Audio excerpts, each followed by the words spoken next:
President Cyril Ramaphosa has arrived in Zimbabwe, where he is going to co-chair the South Africa-Zimbabwe Binational Commission. The president was received by his Zimbabwean counterpart, Emmerson Mnangagwa. Zimbabwe has experienced recent political and economic challenges. President Mnangagwa has been on a charm offensive internationally to try to attract investment to his country.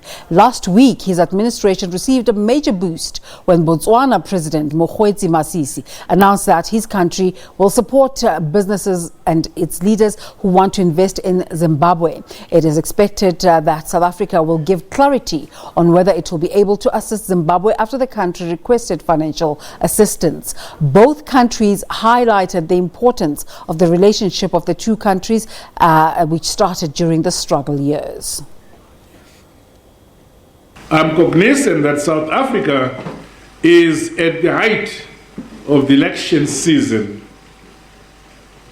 Hence, your decision to attend our scheduled Binational Commission in the midst of such a big calendar event in your domestic politics tells us volumes about your commitment to our bilateral relations. Zimbabwe has an exceptional place in the hearts of the people of South Africa. It is important to recall that the first African head of state to be received by President Nelson Mandela following South Africa's first democratic election 25 years ago was former President Robert Mugabe.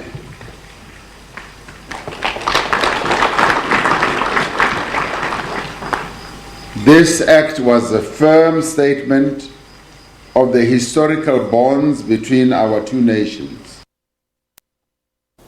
For more on this story, our foreign news editor, Sophie Mukwena, is in Harare. Sophie, first Botswana and now South Africa, a lot of goodwill flowing through to Zimbabwe. Yes, indeed, Desiree. The president arrived yesterday at Robert Mugabe International Airport, domestic site, where he was received by the president of Zimbabwe, Emmerson Mnangagwa. He was accompanied by his two vice presidents, President Constantino Chiwenga and President Mohadi. Behind me, as you can see, a hive of activities. People have started arriving here at the Mikkels Hotel in Harare in Zimbabwe, where the Binational Commission is expected to get underway around 10. Among those who have arrived, behind me, as you can see, the security is standing here because the Vice President Constantino Chiwenga and Vice President Mohadi have already arrived.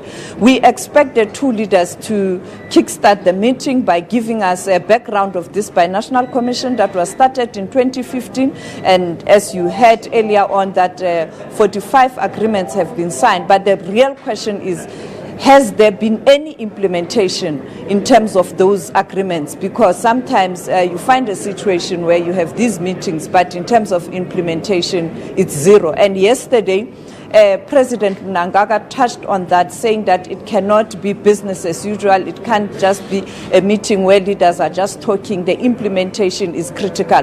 But of course, of interest, both local and internationally, is what South Africa will say in terms of assisting Zimbabwe, because the country is facing serious economic challenges. But yesterday, I had a privilege of speaking to the opposition party, Nelson Chamisa. He said to me, the problem of Zimbabwe are not economical, but political. Therefore, you have to ensure that you deal with the political impasse or political tension in this country. That will create a platform for investors to come and invest in the country. When you speak to the ruling party, you know very well that President Emmerson Mnangagwa is very vocal, saying that the sanctions that were imposed on Zimbabwe, particularly certain leaders, have affected the country. And President Ramaphosa, again, making a strong statement, you know very well, on the sideline of the AU summit after the meeting of the SADC heads of state and government, saying that the sanctions must be removed. We expect President Ramaphosa again to talk about those sanctions and calling on international community to remove the sanctions. When I asked Nelson Chamisa about the sanctions yesterday, he said to me, Yes, sanctions are not good, but you have to really address the political impasse. Only then you will see a situation where these sanctions will be removed. But you know very well, Botswana, President Masisi was here last week. He made a pledge to say that he is going to support business communities in Botswana who want to invest in Zimbabwe, and that will generate revenue for this country. We are waiting to hear what President Cyril Ramaphosa is going to announce here in terms of how the country is going to assist Zimbabwe. We know very well that there has been a request for financial assistance, even though they are both denying that. My source tells me that there has been a request. In fact, Zimbabwe is not happy that South Africa is kind of reluctant to assist this country. So the meeting of the two leaders might actually lead to a situation where this matter is finalized today. We know that South Africa's Finance Minister Tito Mboweni came yesterday lunchtime. He's here. He didn't even attend the dinner. He was hard at work trying to find a solution. You know that when I spoke to President Cyril Ramaphosa in Addis Ababa during the sideline of the AU summit, he indicated that the two finance ministers are in constant communication to try and find a solution, but also the Reserve Bank governors of these two countries are also talking. And at the end of the day, both the leaders must get the report back, and they will take a final decision as leaders of both countries. Therefore, all eyes on Zimbabwe and the international community, South Africans and Zimbabweans and the SADC region and the continent looking forward to hear how South Africa is going to assist Zimbabwe. But you know, we have our own challenges back home, and President Ramaphosa will have to ensure that whatever announcement he makes here, it's not something that's going to backfire back home. Therefore, he is really, really careful.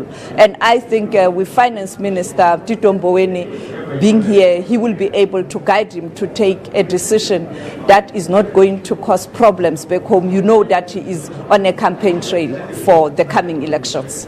Desiree. Sophie, we're talking this morning about 45 bilateral agreements that have been signed. Can you give us some sense of the sectors in which these agreements that are impacted by these agreements?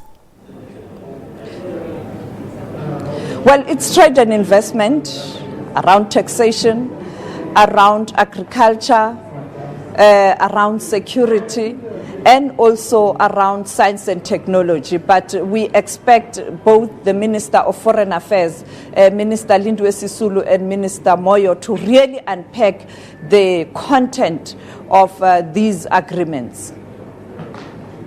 So in your conversation with Nelson Chamisa yesterday, he indicated a desire to have a meeting with President Cyril Ramaphosa. Is this meeting going to take place? And also, in the same conversation, Chamisa's activism is part of the reason why these sanctions have been imposed on Zimbabwe. Is he taking responsibility for that? Well, I spoke to Chamisa yesterday. Indeed, he indicated that he will be willing to speak to President Cyril Ramaphosa if the opportunity presents itself. But you know, President Ramaphosa is here on a binational commission. It is government to government. I can't see him meeting Nelson Chamisa. But I think he is engaging the opposition parties behind the scenes to ensure that they find a lasting solution in this country so that the country can be in a better path in terms of the economic growth. Because when Chamisa spoke to me yesterday, he indicated that he appreciates President Ramaphosa's involvement in trying to find solutions.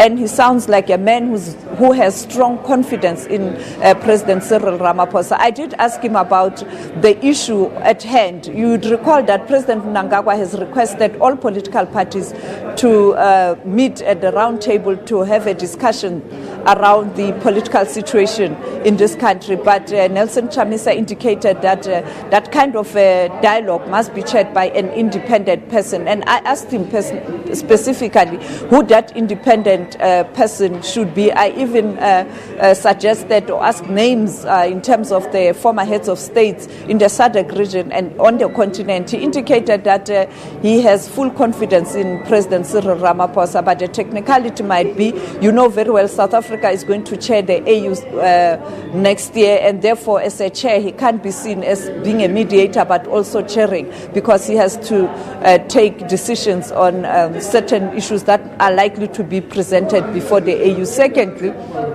there has been a request that South Africa be the deputy of the organ on politics and defense in the SADC region. Therefore, you can't have these positions, and again, you are a facilitator.